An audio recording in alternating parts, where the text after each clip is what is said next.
안녕하세요. 조기현 변호사입니다.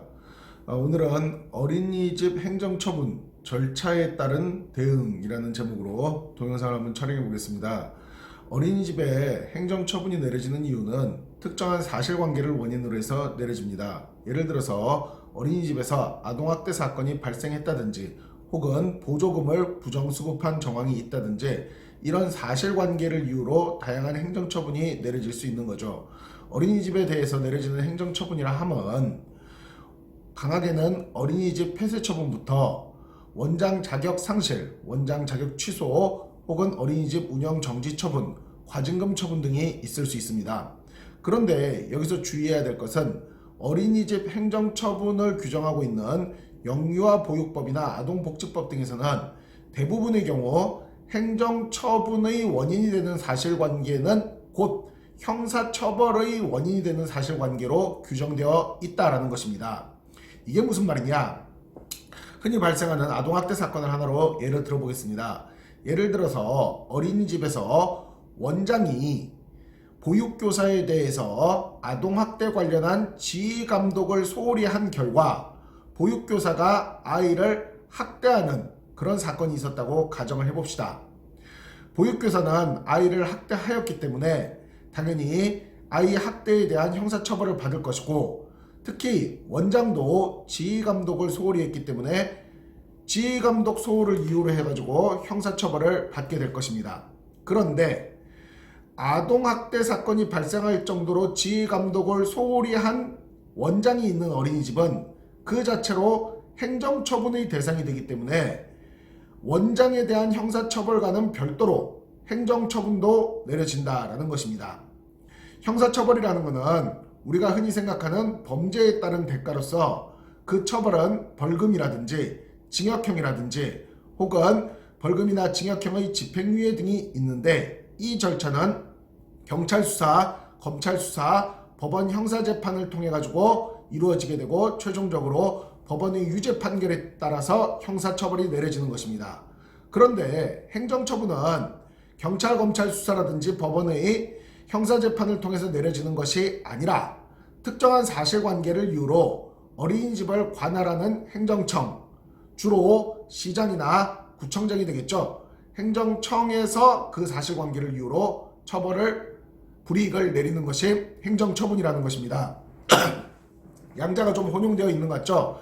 그래서 실무적으로는 형사 절차가 어느 정도 진행이 된 경우에 행정처분을 내리게 됩니다.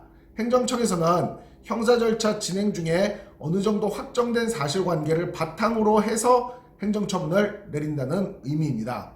그러므로 어린이집 행정처분에 올바로 대응하기 위해서는 근원적으로 형사 절차 내에서 올바른 대응이 필요한 것입니다. 경찰 수사가 시작됐을 때, 검찰 수사가 경찰 수사로부터 이어받아서 계속될 때, 최소한 형사재판이 이루어질 때 적극적으로 대응해서 불리한 사실관계는 덜어내고 유리한 사실관계는 입증을 해서 형사처벌 수위를 낮추는 한편 향후 이루어질 행정처분에 대응을 해야 한다라는 거죠. 통상적으로 경찰 수사 때부터 변호사를 선임할 수 있기 때문에 어린이집 행정처분이 원인이 되면서 동시에 형사처벌이 원인이 되는 사실관계가 발생하고, 이로써 원장님 등이 조사를 받을 때 최초 경찰 조사 시부터 변호사를 선임하는 것이 필요하다 할 것입니다. 그리고 이때 이 변호사는 형사 절차만을 대응하기 위한 변호사가 아니라 향후 형사 절차가 어느 정도 진행됐을 때 이루어질 행정처분의 절차에 대응하기 위해서도 한꺼번에 선임된 변호사여야지 금전적으로도 또 방어적으로도 더 효율적이라고 할 수 있습니다. 그렇다면 어린이집 행정처분에 대응하기 위한 변호사는 형사 절차 초기 단계부터 조력을 하면서 동시에 형사 절차가 어느 정도 중반 이후로 넘어갔을 때 행정처분에서 처분 전 사전 통지를 하면은 이 처분 전 사전 통지에서부터 조력을 가하는 변호사가 되어야 한다는 것입니다. 처분 전 사전 통지에서 행정청을 잘 설득을 하면은 처분 수위를 낮출 수 있고, 결과적으로 처분 수위가 많이 낮아지지 않거나 혹은 조금 낮아졌다 하더라도 받아들일 수 없는 처분이 내려지는 경우에는 형사소송과는 별도의 처분에 대응하는 행정소송을 제기해가지고 어린이집을 보호할 수 있습니다. 그리고 이 행정소송은 본안소송과 더불어 집행정지 신청이라는 제도를 통해 가지고 처분이 나오는 시점을 현저히 뒤로 미루는 것도 가능할 수 있습니다. 이처럼 어린이집 행정처분의 절차마다 대응하기 위해서는 어린이집 사건에 능통한 전문적인 지식과 경험을 갖춘 변호사의 조력이 필수적이라 할 것입니다. 어린이집 원장이 되는 데는 혹은 어린이집을 설립하여 대표자로서 어린이집을 운영하는 데는 인생의 많은 노력과 많은 자금이 투여되어서야 가능한 것으로 알고 있습니다.